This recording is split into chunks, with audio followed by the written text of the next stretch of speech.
Alright, guys, let's jump into a video. We're going to be talking about all the possible guns that you'd be looking to bring into your side in this round 17. Big thing to think about is, are these guys going to be top 15, top 13, 17 kind of guys in your squad going towards the rest of the year? And the question will be, how many trades do you have left? If you have really limited trades, then it might just be worth just holding off this week and copying the loss, so that you could bring in a better player that's going to average 60 plus rather than someone who's going to be averaging 50 plus, because a lot of the guys that we have as options this week aren't going to be in that category of averaging 60 plus. If you look at the guys we've got available on the right here, Ruben Garrick is our highest price player, but also close to our best scoring option heading into round 17. So think about that when you're making your squad. Are you skimping out on getting an average of 10 plus more points each week from 18 onwards, or do you really need that scoring play this week in round 17? If you have multiple trades, like my team was 11 at the start of this week, people's score was 13. If you're sitting somewhere around there, then you can afford to make a couple extra trades like that.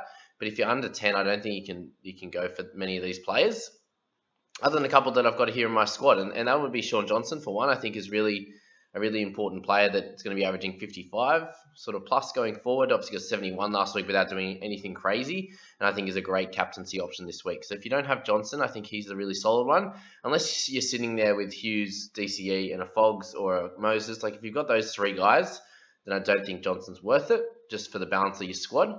But if you don't, and you're sitting with something like the squad that I'm sitting with at the moment, then I think Johnson's a really solid option there. Blokes like Harrower and I are okay. I just think they're a little bit of a cut underneath some of the top guys that we have in our game in the edge. For feeders, if you're talking about the mids, you got the Tohu's obviously injured, but Papali'i, Payne Haas, all these types of guys. So, and obviously Crichton there. I'd probably be holding off on Corey if you don't have him at this stage.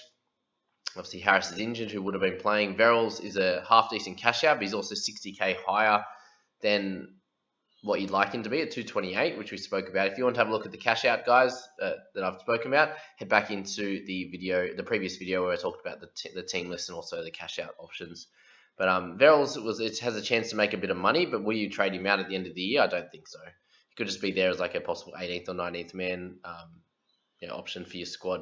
If looking down the line, Averillo should still be a decent option, but I think he's with Flanagan coming back in, he didn't take much of the kicking last week, but there's every chance that they decide to change that role. They did get smashed 66-0 on the weekend, so there's every chance that they bring Flanagan into more of that controlling role, which is his natural game, with Averillo more of the running six. So keep that in mind, but he's also a decent option.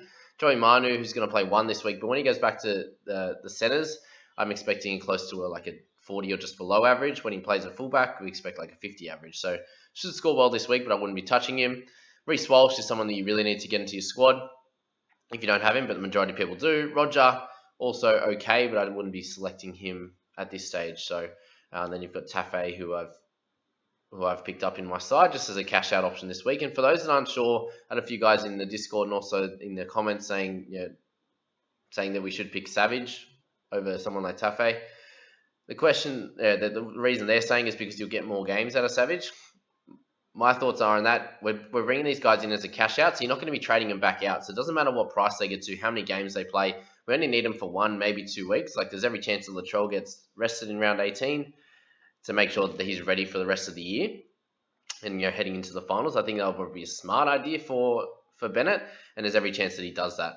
So he can play the next 2 weeks. Maybe that's when you really need him most, and then you don't need him at all from round 19 onwards. So he's an option that I think is in a side that's going to go pretty well this week, who has a pretty much a full strength side against the Cowboys. I think he should score pretty well. Whereas Savage, you could see him score a 12 one week and then a 30, a 50, whatever, for an average of like 30 over the next few weeks. And is that worth it? I don't think so. So that's the guys in my team, and then we move on to the player pool. Garrick I've spoken about, half decent option, but too expensive for me. Tapau just going to sit around that 50 average or just above for the rest of the year. Thompson is on the way down. He hasn't been scoring as well lately, but has every chance to go back. Reynolds, Jackson, both decent options, but again, not the top in their position.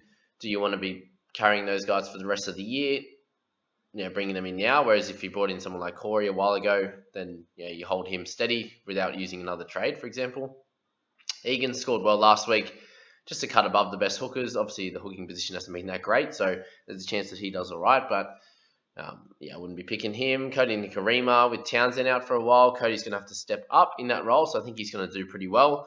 Will he average 55 plus? Not sure. I think where he's currently priced at, where his current average is where he should score going forward, which makes him a little bit underpriced. But again, when there's so many good halves, I wouldn't be going for him personally. Hodgson's there. This is when you get to Lolo and you're like, well, he's been the top mid with Payne Haas the last couple of years. So to get him at a 200k discount, I feel like this is a really perfect week to get him, and you get him for 17 onwards. If he doesn't have any more injuries, I'd imagine he gets better and better. If he's getting that close to 60 minutes, you'd expect 50 odd points in a normal PPM for Lolo with the tackle breaks and offloads that he gets. His just meters have been a bit down, and I suppose that's kind of affected about 5 to 10 points, even more some weeks when he gets closer to 300 meters. But then a few tackle breaks and stuff like that. So keep that in mind for Lolo, that's where he's at. But you do get him a 200k discount, so you don't need him to score the 65 that he was averaging last year. You just need him to score a mid 50s, and you're gonna get benefit in price rise. You're getting someone that's averaging 55 at a cheap price, and could be has the upside to do even better. So I'd have Lolo as a really strong option this week. Matt Lodge is another one that's a solid option. Tolman, Drinkwater, and Brayley are not. So Lodge there, just depends what kind of role he gets. If you're taking the punt this week, you're hoping that he gets like a 55 to 60 minute role, and he can average close to a point a minute, and you get him at a nice discount. But if he doesn't and he plays 45 minutes, then you're wasting that trade. So just keep that in mind. Carl Lawton's been solid, but Schuster comes back next week. Which edge does he take? Does he take Lawton's edge? Possibly, but he's averaged 53.6, which is incredible. If you're looking for my second best option, so I go Johnson, and then I go Ramian as my next best option. So you get him as a strong keeper in the centers. If you're sitting with someone that's not an Averillo Bird type of player, even Peachy is a bit at the moment. So Ramian's going to be a clear next option in that one. And then you look down the list, and there's really not too many other great options there going forward in the keeper sort of category. You get Fanua Blake as a possible opportunity at 543. Averaging 45.6, which is cool. And if you look into his stats from the last bunch of weeks, he's obviously coming back from injury, so we're going to be needing him to improve on that from where he's at. But if you look at the first few games, 63, 43, 57, so not super consistent. And then he gets 27 and 50 minutes on return, which is not very good to look at all.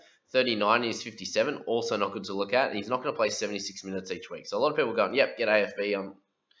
Yeah, okay, but he's had an injury. He's coming back. Yes, he played a good game on the weekend, a pretty perfect game at that. Only -2 in the downside there. But will he play that many minutes? No, unless there's an injury again, which is highly unlikely. So I think AFB is a cut below someone like Lolo or Lodge or these kind of guys. So that's why you get him at that discount for sure. Campbell Graham, a solid option in the centers. Anyone else? Not really. Ronaldo we spoke about, but he's too expensive now. O'Sullivan as a possible option in the halves, but I think Cody will take over a lot of that. So O'Sullivan will be up and down in his scoring.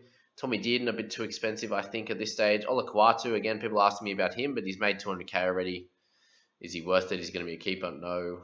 Tavanga, you can have a little play around with at 449. Who's going to get the starting lock roll for the next month? But again, you'll have to trade him out. And at that weird price, it's a bit annoying. Matt Frawley's going to play this week, but I wouldn't be touching him at 440. People ask about Victor Radley. I just think at 438, he's a suspension risk. He's not a keeper. Yes, he might make some cash, but there's every chance he gets sin binned and he gets 15 or 20 the next game and doesn't do too well for you. But other than that, that's about all, guys, with the top tier guns. It's just not a week for it, and that's why in round 13 we had 13, 15, 12 players, 17 players. Some people had in round 13, and that's because all the guns were in that round 13 bye. We knew that going into round 17, we had Tohu Harris, maybe Reece Walsh, Harrowin, Johnson, Ramian. That were kind of the only guys that we had there that were clear options for round 17. And Harris and Schuster, these kind of guys are injured now. So it makes sense as to why we're all sitting with very low amount of players. Like my personal team, I'm thinking about doing Tohu for Lolo, and that would leave me with 9 trades going into the next bunch of weeks. And then I'd be looking to pick up like a Ben Hunt, maybe another half. I'm not exactly sure. I need to get Trebojevic, a few guys down. Yeah, so maybe my hooking position, and then some wing fullbacks. So that'll leave me about 5 or 6 for the remaining sort of 6 rounds. That's kind of my goal at the moment. If I bring in Lolo, that leaves me in 1, 2, 3, 4, 5, 8 players for this round. I think that'll be solid enough to get through and score pretty well. Sorry, they'll leave with 9 players for round 17. I think that probably gains me some ranks this week, and leaves me with 9 trades, which I know a lot. I've read someone that said they were ranked 35, I think, and had 3 players this week and only 6 trades or 5 trades, and they were like, "Yeah, what do I do?